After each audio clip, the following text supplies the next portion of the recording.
Aula do dia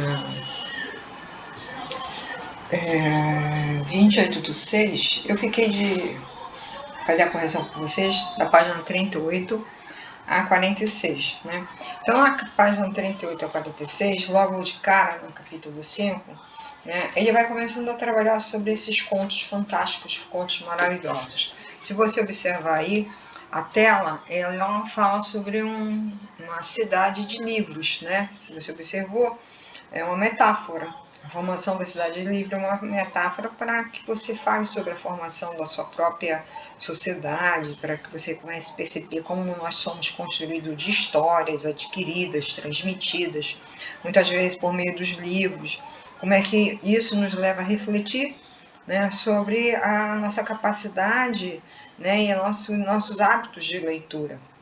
Então, essa questão da leitura que transporta para outras realidades, nos faz viver de outra forma, até outras vidas, né? De pensar como aqueles personagens. Então, fazer essa experiência impossível na vida real, claro, né?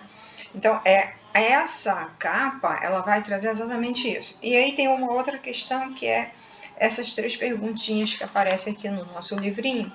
Ela vai falar sobre essa percepção que você tem em relação ao fato da cidade ser formada por livros e a ideia da fantasia que essas cidadezinhas, né, elas trazem. Observa cada livro desse aqui, né? A questão B, ela vai também trazer uma reflexão do poder que os livros têm na vida das pessoas, influenciando o comportamento, as emoções, as opiniões, ampliando esse nosso conhecimento de mundo, por exemplo. Então, falar sobre a importância da leitura para melhorar a escrita, melhorar a fala, melhorar, né, os argumentos, isso aí a gente já vem falando há muito tempo em sala de aula. Então, eu só consigo melhorar a minha escrita, eu só consigo melhorar a minha informação se eu tiver, né, essa condição de trabalhar isso. Bom, e a questão C, ela vai falar sobre as preferências, né? Quais são as minhas preferências? Quais são os livros que eu gosto de ler? Quais são... eu gosto de ler mangá, eu gosto de ler romance, conto, poesia, eu não gosto de ler nada, eu gosto de ler gibi e assim por diante. Mas é uma leitura, né? São gêneros diferentes, são gêneros literários diferentes, mas são leituras. E aí, gente, nós vamos passar para a página seguinte, que traz aí essas 2 questõezinhas pequenas aqui, né, na página 40. Então, após a leitura do texto, né, a gente começa a falar sobre essa descrição dos espaços. O livro, o conto, ele fala todo, faz uma descrição do espaço. Então, quando eu faço isso, eu utilizo muito adjetivo. Então, os adjetivos, eles foram empregados nessas circunstâncias em que esses personagens, né, se encontraram durante os acontecimentos que auxiliaram na criação do efeito misterioso e suspense, né? Então, o que a gente precisa entender é que aqui o livro, né, os parágrafos, eles ganham sentido de medo, de expectativa, por quê? Porque eles são, né, escritos com muitos adjetivos. Então, o capítulo 5, ele vai trabalhar com adjetivo, essa análise, né, das características físicas, psicológicas dos personagens, essas funções todas, conhecer os verbos, nós vamos falar sobre acentuação, mas nós vamos falar sobre uma classe de palavras que são os adjetivos também, né? Além de toda aquela coisa da prática, né, da análise da coesão e da coerência. Então, quando a gente fala sobre o exercício do conto de suspense, é legal a gente pensar na perspectiva do mistério, que vai atrair e seduzir esse leitor, você, né? Quando abrimos um livro, buscamos a compreensão, o entendimento e sentimos gratificados quando conseguimos caminhar com o pensamento do autor, né? Então, nós começamos a observar que a gente começa a prever situações, conjugar fatos, descobrir como é que essa trama toda irá se desenrolar, né? Então, o leitor, ele começa a ser reconhecido e envolvido pelos momentos da leitura, e ele vai caminhando por isso aí.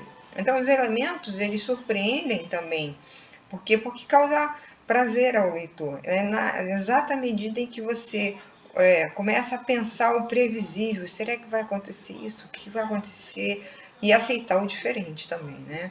Então toda a narrativa contém um mistério que pode estar mais visível para um, para outro não, né? Mas incita, né? nos instiga a continuar ler, né, página a página e assim por diante. Então, o que acontece? Acontece que nessa atmosfera aí do conto de suspense, o livro todo traz essa perspectiva da leitura, de como é que eu faço essa leitura, como é que eu conduzo essa leitura. Eu tenho que lembrar sempre que esses personagens são seres fictícios, né?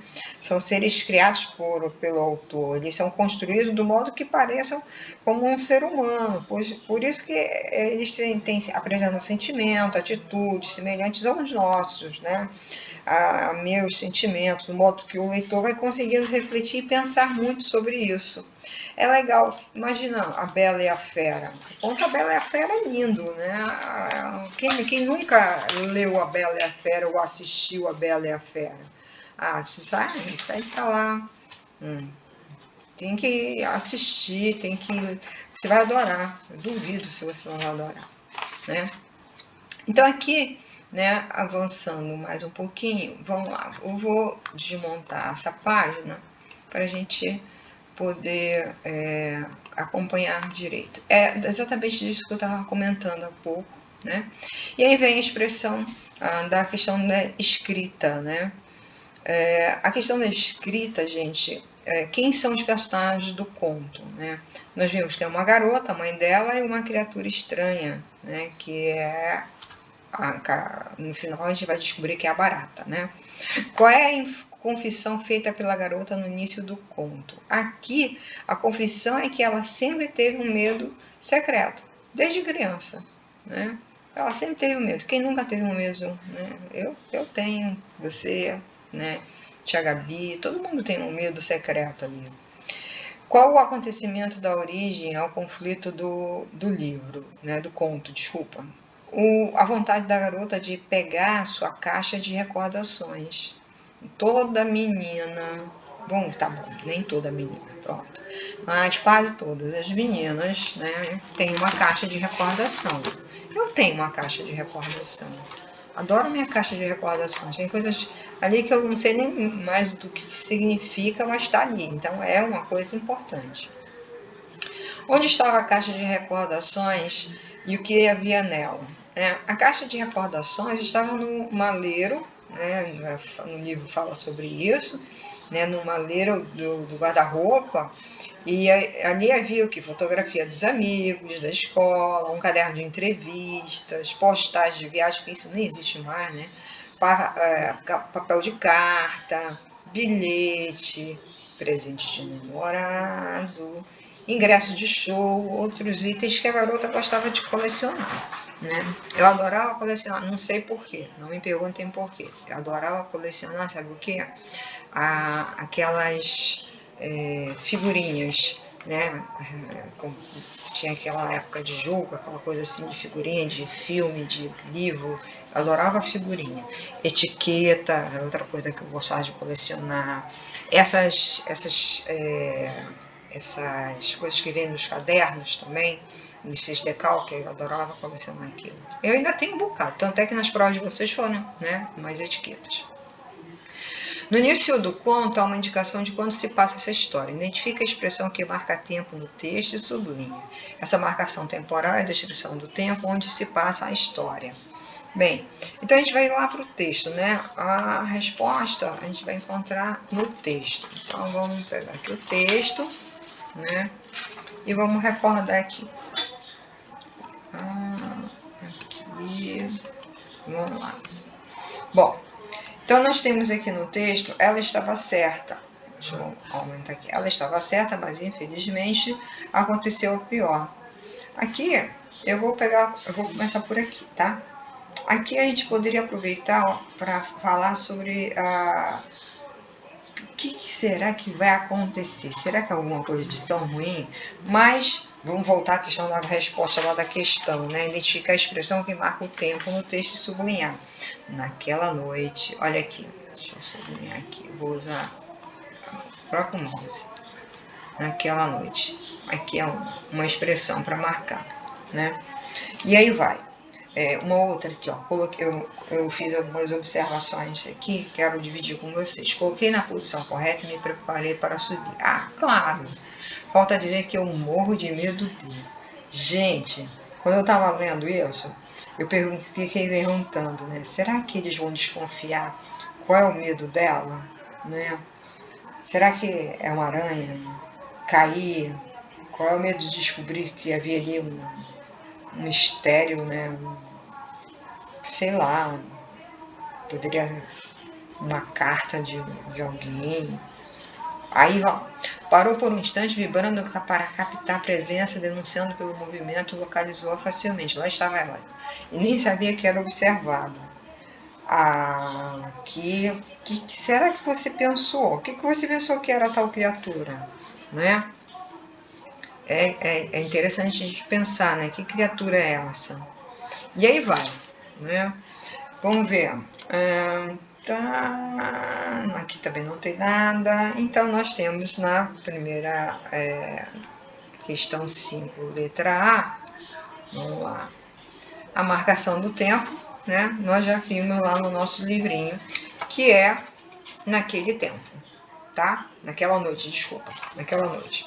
Essa marcação temporal é a descrição do espaço onde se passa a história? Porque com a noite os acontecimentos ficaram mais sombrios, pois falta de luz diminui a visibilidade, né? Aí aumenta o mistério, aquela coisa toda. Além disso, tem um outro detalhe, né? Essa garota estava sozinha, o que pode gerar medo do inesperado, né? A mãe não estava por perto para ajudá-la, então aí o medo se instalou. Aqui é fácil, né? O conto é um gênero normalmente organizado em algumas etapas, situação, né, inicial, conflito, clímax e desfecho. Relacione essas etapas com o trecho a seguir. Situação inicial naquela noite. Aqui, ó, situação inicial naquela noite. Né? Conflito, aí é fácil, né? Subir os primeiros degraus. Aqui, é esse aqui. Clímax, tudo aconteceu muito rápido. O clímax é assim, né? Aquela. E o desfecho, aí vem aqui a expressão então. Bom, fácil de responder isso aí, né? Relê um trecho do conto e aí ele pede para que você fale sobre narrador, personagem e narrador onisciente. Nós já falamos sobre isso. Narrador, personagem, ele vai narrar a história. Ele vai estar sempre na primeira pessoa, né? O narrador onisciente, ele vai estar sempre na terceira pessoa. Ele descreve, ele tem poder de descrever, né? Então você veja lá, o primeiro parágrafo, ele é narrador personagem. Por quê? Porque os fatos são narrados em primeira pessoa. No segundo parágrafo, ele é onisciente, pois os fatos são narrados em terceira pessoa e o narrador conhece os acontecimentos todos e os pensamentos da personagem. É só observar aqui, ó, né? Observa aí, ó. Se o primeiro parágrafo, o narrador, ele narra em primeira pessoa, eu subi, por exemplo, né? E no segundo parágrafo, ele é narrador onisciente, a criatura pressentiu o movimento, né? Então ele começou a narrar em uma terceira pessoa.